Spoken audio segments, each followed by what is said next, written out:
نصیب فرمائے۔ درود پاک پڑھنے کے بے شمار فضائل و برکات ہیں، کئی احادیث، کئی واقعات ہمیں فضائل درود میں ملتے ہیں، اور درود پاک کب کب کیسے کیسے کام آتا ہے یقیناً جب جب پڑھتے ہیں تو ایمان تازہ ہو جاتا ہے۔ ایک بڑی پیاری حدیث جو میرے شیخ طریقت امیر اہل سنت نے ایک بڑی پیاری کتاب لکھی ہے، میں آپ کو ریفر بھی کروں گا کہ وہ بکلٹس ضرور حاصل کریں، اربعین عطار کے نام سے، جس میں آپ نے مختلف حدیثوں کو جمع کیا ہے۔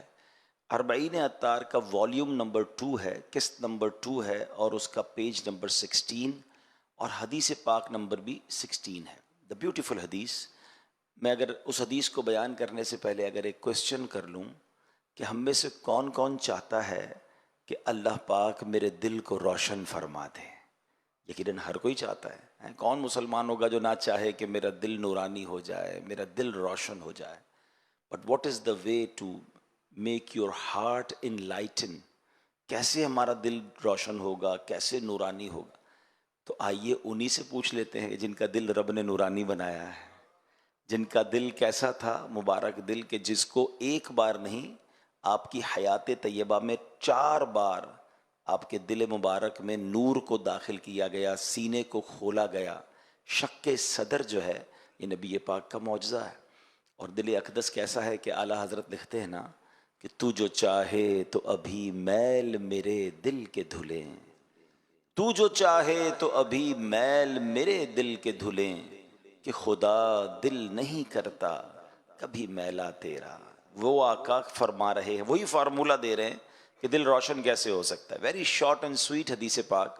نبی پاک فرماتے ہیں من اکثر الصلاۃ علی نور اللہ قلبہ، جو مجھ پر زیادہ درود شریف پڑھے گا اللہ عز و جل اس کا دل روشن فرما دے گا۔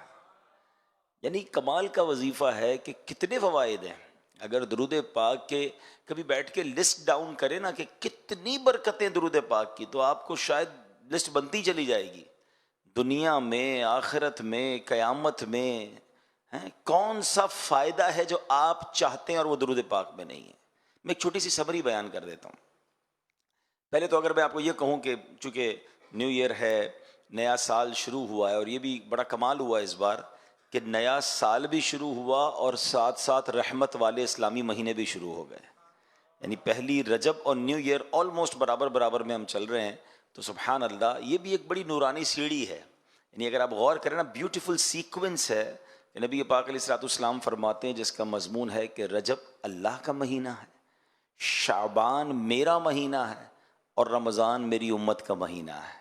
لک at how beautiful months continue, رجب، پھر شعبان، پھر رمضان۔ رجب میں کیا ہے؟ شب معراج ہے۔ شعبان میں کیا ہے؟ شب برات ہے، کہ جس میں سبحان اللہ ہمارے اعمال اللہ کی بارگاہ میں پیش کیے جائیں گے اور کروڑوں اربوں لوگ بخش دیے جائیں گے۔ اور پھر سبحان اللہ اگلا مہینہ، اس کی تو ہر گھڑی رحمت بھری ہے۔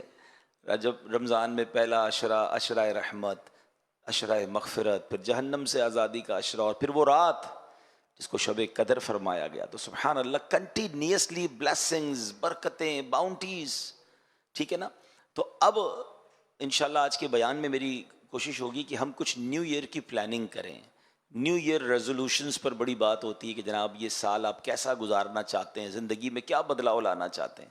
تو لیٹس سٹارٹ فرام درود پاک، کیونکہ اگر میرا 2025 میں دل ہی روشن ہو جائے تو اس سے اچھا فیصلہ کیا ہوگا؟ دل ہی نورانی ہو جائے تو اس سے اچھا ڈیسیجن کیا ہوگا؟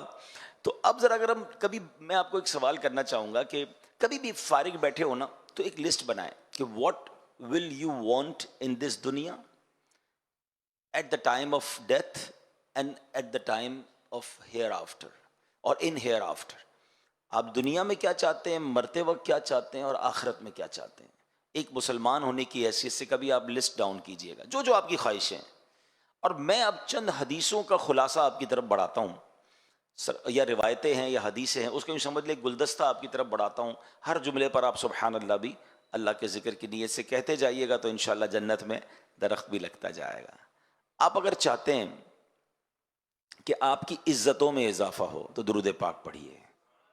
آپ چاہتے ہیں کہ آپ کی روزی میں برکت آ جائے، آپ درود پاک پڑھیے۔ آپ چاہتے ہیں کہ ذلت و رسوائی سے محفوظ رہیں تو درود پاک پڑھیے۔ آپ چاہتے ہیں بیماریاں دور ہو جائیں تو درود پاک پڑھیے، آپ چاہتے ہیں چہرہ روشن ہو جائے اور دل نورانی ہو جائے تو درود پاک پڑھیے، آپ چاہتے ہیں آپ کی زبان میں تاثیر آ جائے، ہیں؟ آپ کی باتیں لوگوں کو سمجھ آنے لگ جائیں، آپ کی باتیں دل میں اترنے لگ جائیں، آپ درود پاک پڑھیے۔ آپ چاہتے ہیں کہ جناب قرضے سے، پریشانی سے، ٹینشن سے آپ دور رہیں، بلاؤں سے دور رہیں تو درود پاک پڑھیے۔ آپ چاہتے ہیں کہ مرتے وقت نبی پاک کا دیدار نصیب ہو جائے تو درود پاک پڑھیے۔ آپ چاہتے ہیں کہ ایسے قبر میں جاؤں جیسے نبی پاک اپنے ہاتھوں سے قبر میں اتار رہے ہیں تو درود پاک پڑھیے۔ آپ چاہتے ہیں قیامت تک میری قبر میں نور مصطفیٰ جگمگاتا رہے تو درود پاک پڑھیے۔ اچھا، آپ چاہتے ہیں کہ محشر کے دن نبی پاک کے پرچم تلے اٹھنا نصیب ہو تو درود پاک پڑھیے۔ حوض کوثر پر جاؤں تو میرے آقا مجھے پہچان لیں تو درود پاک پڑھیے۔ اور آپ چاہتے ہیں حساب کتاب آسانی سے ہو جائے تو درود پاک پڑھیے۔ آپ چاہتے ہیں جنت میں آقا اپنے ساتھ لے جائیں تو درود پاک پڑھیے۔ مدینے جانا چاہتے ہیں تو درود پاک پڑھیے، اور نبی پاک کی دید کرنا چاہتے ہیں تو درود پاک پڑھیے۔ اب مجھے سچ بتاؤ، کچھ باقی رہ گیا ہے؟ ہیں؟ اب اس لسٹ میں اور کچھ باقی ہے جو آپ کو چاہیے تھا اور نہیں میں نے بیان کیا؟ دنیا میں مرتے وقت اور آخرت میں اور کیا چاہیے کسی مسلمان کو؟ کہ روزی میں برکت رہے، قرضوں میں ڈوبا نہ رہوں، پریشانیوں سے بچتا رہوں، عزتوں میں اضافہ ہو، دل روشن ہو جائے، مرتے وقت آقا کا دیدار ہو جائے، آقا جنت میں ساتھ لے جائے، واٹ ایور آئی نیڈ۔ میں نے جتنی باتیں بیان کی ہیں اگر کچھ لوگوں کا مطالعہ ہوگا تو شاید انہیں ہر جملے پر کوئی روایت یاد آ رہی ہوگی، کہ ساری باتیں کم و بیش حدیثوں میں اور روایتوں میں صراحتاً موجود ہیں۔ مجھے بتاؤ نا، اتنا کچھ ہو درود پاک میں اور پھر بھی میں درود پاک نہ پڑھوں، پھر بھی جناب فضول باتیں تو جتنی کروانی کروا لیں، مگر میرے پورے ٹائم ٹیبل میں کوئی درود ٹائم نہ ہو۔ ایسا نہ کریں۔ Let's make a beautiful resolution, beautiful intention from today, کہ آج سے یہ نیت کر لو کہ انشاءاللہ اب روزانہ کثرت کے ساتھ درود پاک پڑھیں گے انشاءاللہ۔